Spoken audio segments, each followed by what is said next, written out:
Hello friends, देखिए 68वीं BPSC का notification कल आ गया है। हम लोग आज इसके बारे में पूरा डिटेल से देखेंगे।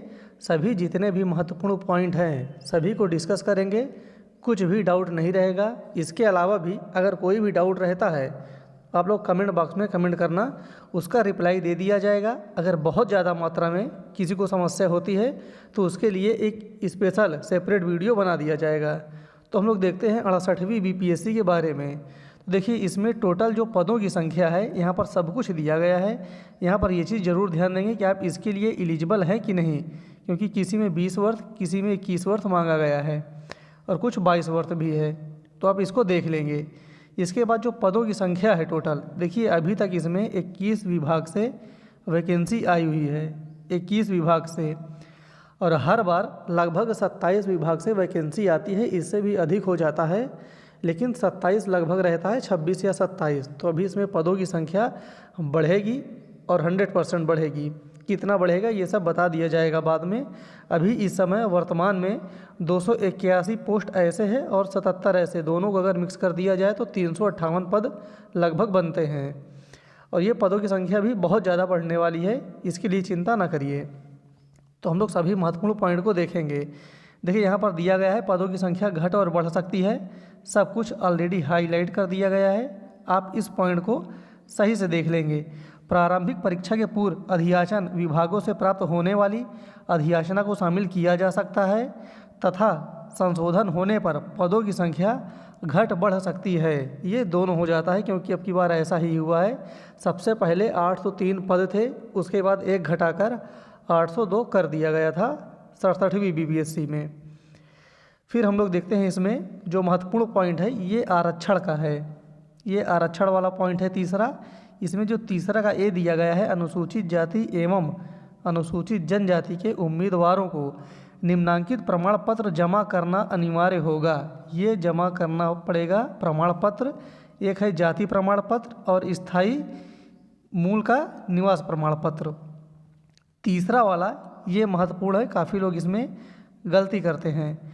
आरक्षण का दावा करने वाली विवाहित महिलाओं का जाति क्रीमी लेयर रहित प्रमाण पत्र उनके पिता के नाम एवं पता से निर्गत होना चाहिए। ये चीज़ ध्यान देंगे, उनके पिता के नाम से ये होना चाहिए।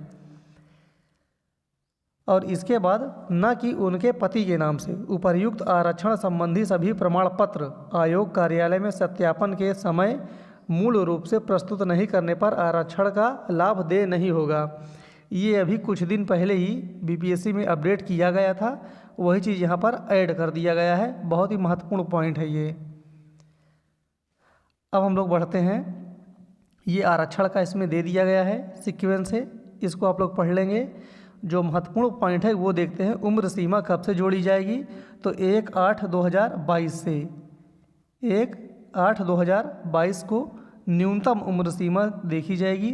तब आपकी एज 20 वर्ष होनी चाहिए, 21 वर्ष एवं 22 वर्ष, ये तीनों रहेगी तो आप फॉर्म भरने के लिए एलिजिबल हैं। सभी पदों के लिए अलग अलग एज है।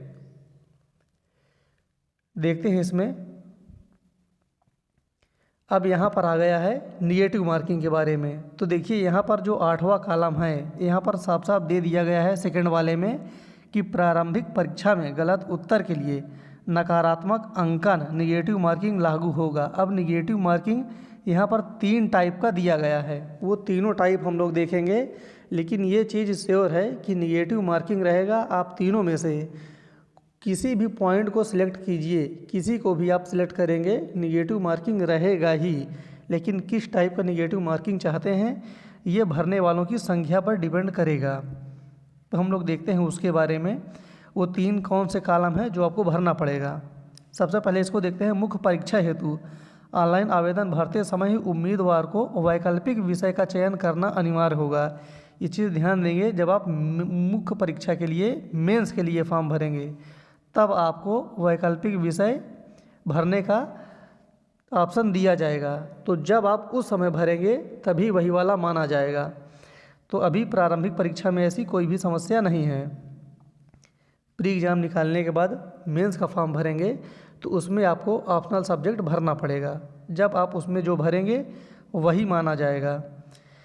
इसके बाद यहाँ पर टोटल दिया गया है कि जो मुख्य परीक्षा है वो 900 अंक का होगा, साक्षात्कार 120 अंक का होगा, टोटल मिलाकर 1020 अंक है। यहाँ पर पूरा डिटेल से दिया गया है, एक बार इसको ज़रूर पढ़ लेंगे।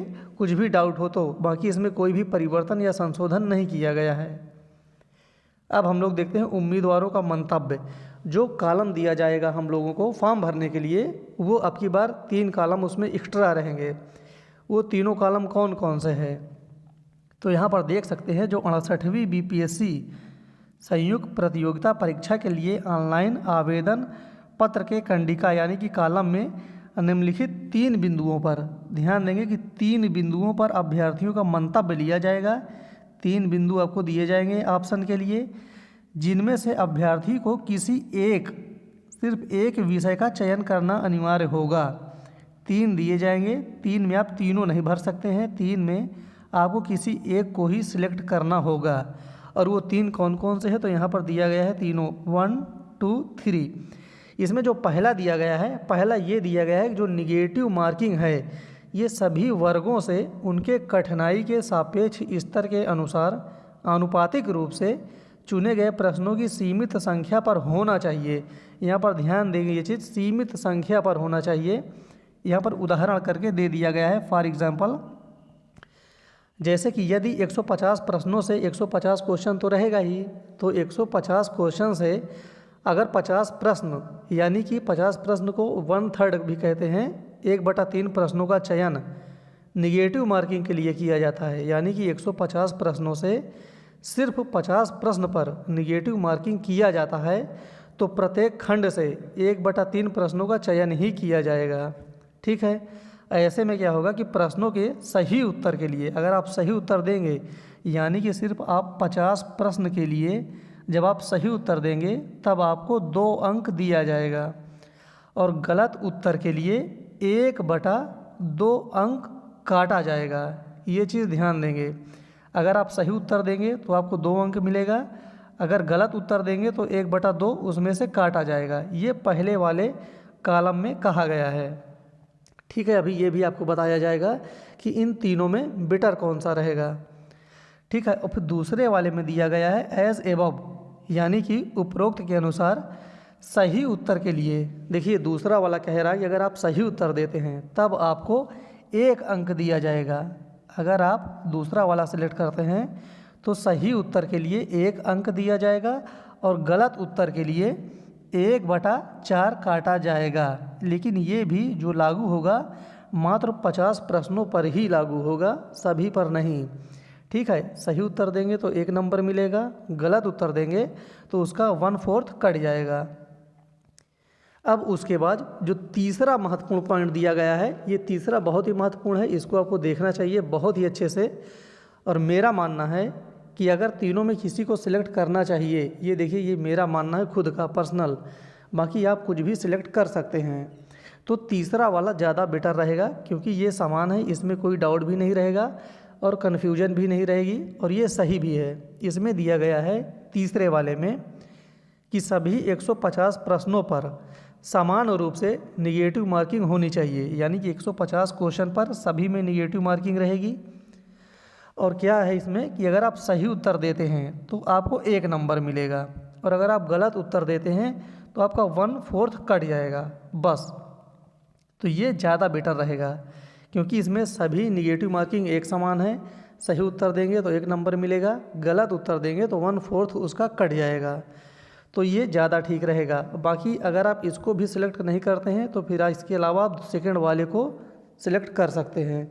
बाकी पहला वाला थोड़ा सा ज़्यादा दिक्कत करेगा, क्योंकि उसमें 2 नंबर मिलते हैं और 1/3 कटेगा भी उसमें, तो वो ज़्यादा 1/2 कटेगा 1/2, तो ये थोड़ा सा ज़्यादा डिफ़िकल्ट पड़ जाएगा पहला वाला। तीसरा वाला बहुत अच्छा है, इसके अलावा आप दूसरा भी सिलेक्ट कर सकते हैं, अब ये आपके ऊपर डिपेंड करता है। इसके अलावा ऑनलाइन आवेदन प्रारंभ करने की जो तिथि है ये 25/11/2022 है। 25 नवंबर से ये फॉर्म भरा जाएगा और 20 दिसंबर 2022 तक ये फॉर्म भरे जाएंगे। स्टार्ट होगा 25 नवंबर से और 20 दिसंबर तक इसका फॉर्म भरा जाएगा। इसके बाद सब कुछ सेम ही है, वैसे ही आपको भरना है। जो भी इसका प्रिंट है सब कुछ आपको अपने पास ही रखना है, इसमें कोई डाउट नहीं है। लेकिन अगर आप कुछ गलती करते हैं, पहली बात फॉर्म भरते समय आपको गलती नहीं करनी है। अगर आप गलती करते हैं तो इन बिंदुओं पर एडिट किया जा सकता है, यहाँ पर एडिट हो जाएगा। आप लोग इसको पढ़ सकते हैं आराम से, नोटिफिकेशन सभी के पास है।